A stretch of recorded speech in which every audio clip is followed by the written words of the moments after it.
understand the oneness behind the dichotomy. There's a necessary dichotomy in order to create an existential condition where we will have free will, and where powerful events have to happen, and there is really this incredible dichotomy, and it will bring to a higher experience of God's oneness than if there had not been evil.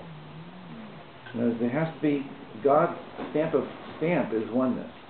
And so dichotomy is in a sense the way God chooses, a binary world. A world that's all based on zeros and ones. A world that has a seeming duality and dichotomy to it, in order that we can do things that we can't do in the oneness. But enough of my trying to explain that. Just tell the parable. He ruled over many provinces. The king was very beloved by all his subjects, and his fame as a kind-hearted and munificent ruler spread far and wide. The king's son suffered from an incurable disease, illness. This illness would cause the boy to suffer severe asthmatic attacks, which prevented him from breathing and threatened his very life. The king invited doctors from every part of his realm to examine his son and to find a cure. None of them were successful in healing the prince. Seeing the king's predicament, the king's closest minister offered his services. "I'll go to your son and ask him if he knows why he suffers such severe attacks," he suggested. He thereupon arranged a meeting with the prince, at which he tactfully tried to broach the subject of the reason for the prince's illness. "Of course I know what's wrong with me," the prince replied.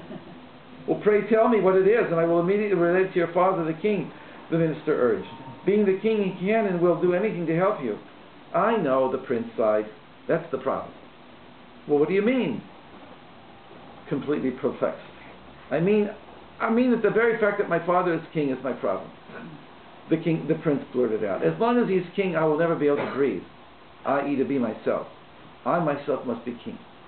"But that's impossible," the minister protested. "Your father's the king." "I know," the prince said. "This is precisely why I can't be healed." So, crestfallen, the minister returned to the king to tell of his conversation with the prince. "I have a solution," the king said. "It will be difficult, but in the end the desired result will be obtained. You, my faithful minister, must depart today to a distant province of my empire, and there you must instigate an uprising against me. I will then send my son to squelch the uprising. In this way he himself will gain the kingdom. As a reward I will crown him king, even as I myself am king. For there's one thing that he as yet fails to grasp. As my son, his attaining kingship is no contradiction to mine." The minister took leave to fulfill the king's decree. The story goes on that the minister fought a number of battles against the prince's royal forces. After losing a few battles, he began to wonder about his own fate. On the one hand, he had been faithful to the king and therefore was deserving of a just reward. On the other hand, he had fought against the future king, and for doing this, the king himself might turn around and decree that he be punished. Not knowing how to disentangle himself from such a predicament, he decided to take a chance. His luck, it was the wrong chance. Wrong choice. Disguising himself so as not to be recognized, he stealthily stole into the prince's camp by night. Immediately he was taken into custody by the prince's men. "Inform the prince that I have secret information concerning the whereabouts of the rebel forces," the minister said.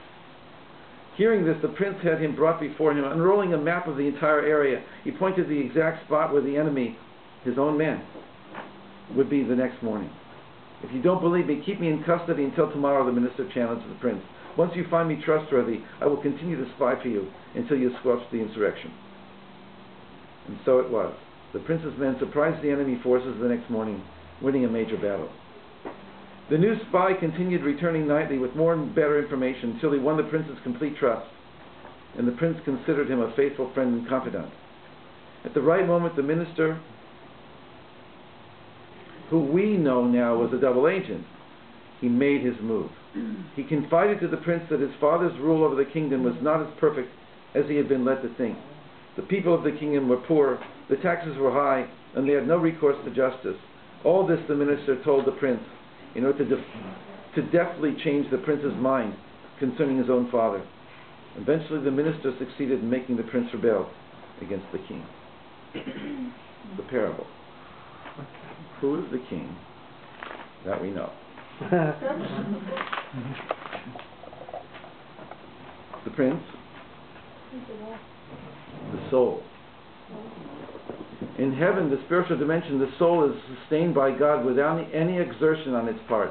Because the soul is created with a deep psychological need to earn its own reward, it develops a kind of asthma that prevents it from being able to exist in such close proximity to its source.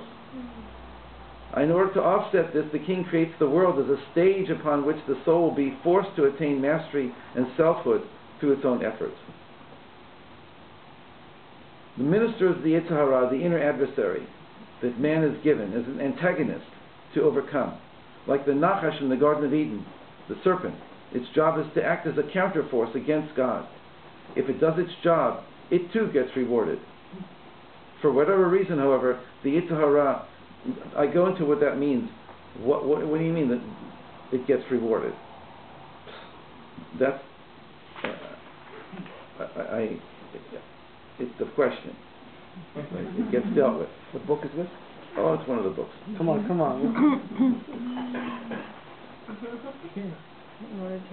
Technology to Eden. The Well of Living Water.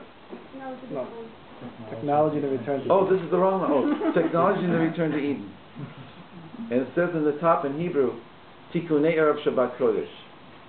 Fixings for Erev Shabbos. Because we're holding an Erev Shabbos now. We're holding just before the Great Shabbos. And so, the things that we do now are preparations for Shabbos. And then in English, it's on the transition from profane technology to sacred technology in preparation for the advent of the Great Shabbat. So it's a book about the historical moment that we're living in from a spiritual point of view, and that we're returning to Eden on a higher level. But just before we're able to do that, there'll be a powerful counterforce against us. So if we know the dynamics involved, we'll be able to overcome it more easily and neutralize it and take back what it's taken from us, instead of having it act as a force against us. A little bit more? The inner adversary, its job is to act as a counterforce. It deceives the soul into thinking that God is an evil tyrant. The rest of the story is history. Meaning to say, we fall asleep and we don't really know God anymore. We see Him through a lens, through a distorted lens. And so we don't see love. We don't see a loving God, right? We don't see a loving father and mother, most of us.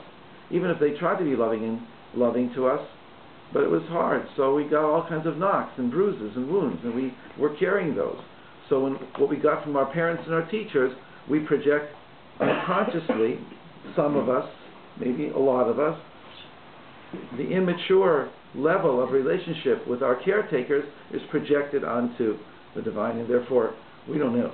We need to clean it up. So a lot of my writings are in order to clear the way for a relationship that we can begin to understand why we were put here and have a greater understanding of it and appreciation for why we were put down here, and come to love God and appreciate the incredible opportunity. The minister is also the angel of death, evil incarnate. As we saw above, the Midrash says that the angel of death has 12 wings in heaven. Above means before we started today. It's in the book. The angel that we're speaking about here, the minister, had 12 wings in heaven. That's not normal. Isaiah talks about a vision of God sitting on a high and lofty throne, and the Seraphim, the burning angels of Bria, have 6 wings each. Ezekiel talks about his vision of the chariot, and he describes the Chayot, which are the angels of Yetzirah, and they have only 4. So 12 wings is like not a joke. Having 12 wings means that the angel of death is an extremely exalted angel. It's for this reason in the parable he is said to be the king's closest minister. When this power enters into us as the Yetzer Hara, it is not a simple adversary that can be overcome with ease. Tough stuff.